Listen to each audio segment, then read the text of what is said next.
Bom dia, boa tarde, boa noite, quando você estiver assistindo esse vídeo, não é mesmo? Bem, agora a gente vai começar a falar sobre o sujeito de direito internacional público. Nessa primeira aula, fazer uma breve introdução sobre alguns conceitos fundamentais e entender um pouco melhor sobre o que é essa questão, né? Por que a gente discute o que é um sujeito de direito internacional público, o que é personalidade internacional e por aí vai. Bem, primeira coisa que a gente tem que pensar é a diferença entre atores internacionais e sujeitos de direito internacional público. Bem, atores internacionais, eles existem aos montes. Você vai falar ONGs internacionais, empresas multinacionais, os próprios estados são atores internacionais, ou seja, atuam literalmente, né, no sistema internacional. Isso significa, então, que eles têm alguma relevância, eles têm alguma, até mesmo capacidade de alterar a realidade. Só que os sujeitos de direito internacional público são um pouco diferentes. Porque eles possuem a personalidade jurídica internacional.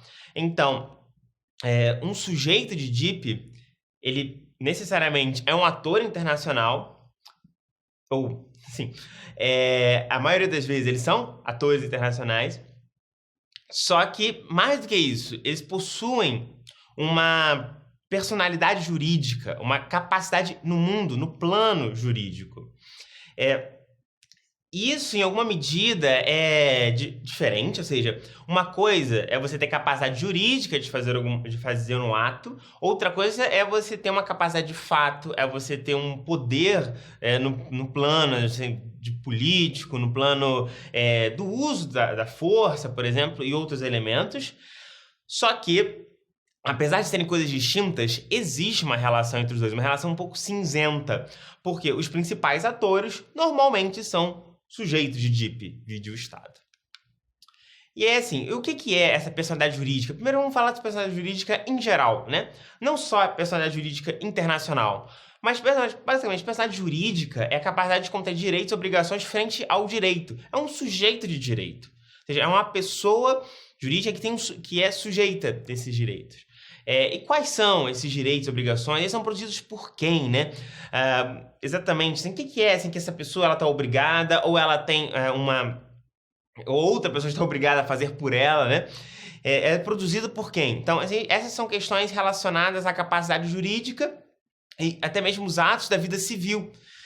Então, assim, qual é a capacidade da pessoa de contrair um contrato, de agir? Assim, quando você está falando de direito interno, né? A gente ainda tem as leis, você tem os decretos, você tem uma série de outras fontes no direito interno que são produzidas, por exemplo, por órgãos específicos, né, que a gente falou que dá diferenças de fontes, né, antes, mas por órgãos específicos. E, além disso, a gente tem os contratos, né? Então, os contratos são fontes de direitos e obrigações para partes, para pessoas, e nesse caso é necessário que as pessoas façam contratos que elas tenham capacidade jurídica para fazer esses contratos.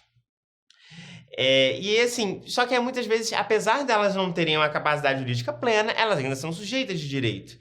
E nesse campo de disputa é que também existe uma disputa no próprio direito internacional público em dizer o que é ou não, o que tem ou não de personalidade jurídica internacional. Até que ponto vai, né? E assim, personalidade jurídica em geral, de novo, voltando, né? Você tem essa questão das pessoas físicas e jurídicas. Então, assim, você tem pessoa física, uma pessoa natural, né, como a gente chama, ou a pessoas jurídicas, que são empresas, né, assim, no caso da sociedade, né, sociedades limitadas, sociedade anônima, vários tipos de sociedades diferentes. E aí, uma questão por que determinadas entidades possuem personalidade jurídica e outras não, né?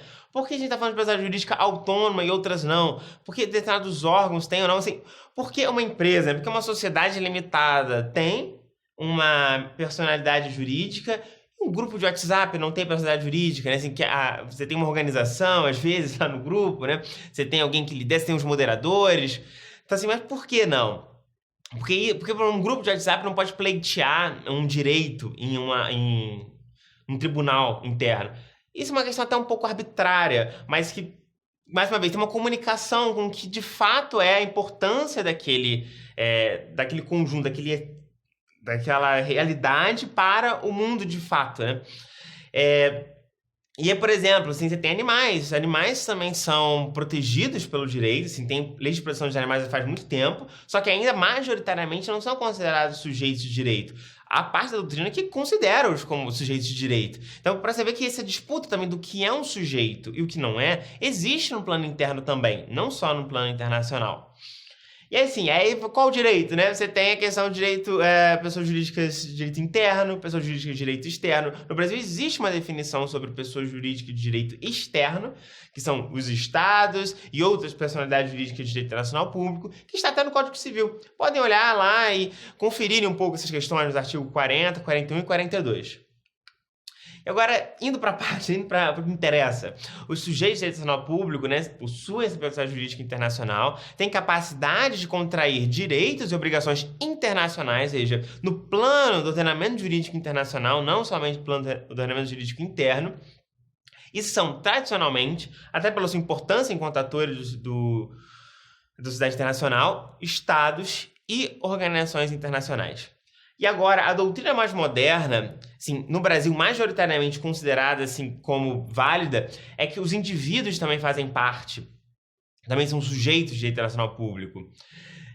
E por que os indivíduos são sujeitos de internacional público para essa doutrina? Bem, basicamente porque tanto se tem a capacidade de contrair obrigações, né, assim, internacionais, no caso do direito penal internacional, ou seja, o sujeito pode praticar genocídio, um sujeito pode praticar crimes de guerra, como também você tem uma série de ordenamentos jurídicos, de regimes internacionais que vão voltados a proteger o indivíduo. E basicamente são os indivíduos que atuam assim, de fato, né? Ou seja, são os plenipotenciários, os indivíduos, né? São os chefes de Estado que são indivíduos. Então, existe toda uma discussão razoável para se entender que os indivíduos fazem parte e são sujeitos de direito internacional público. E assim, mas a discussão é até que ponto? Quais capacidades eles têm ou não têm? Mas, para deixar claro para vocês, até para concurso público, qualquer coisa que vocês forem prestar, o que majoritariamente não é considerado sujeito de direito internacional público?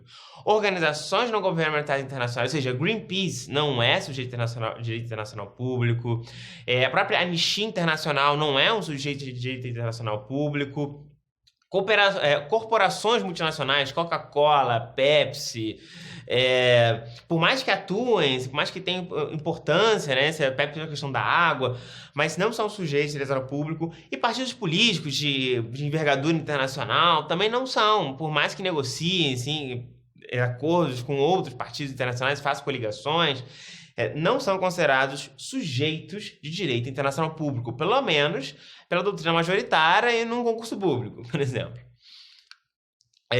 E como se define, né? Agora, sistematizando essas questões, né? Como se define?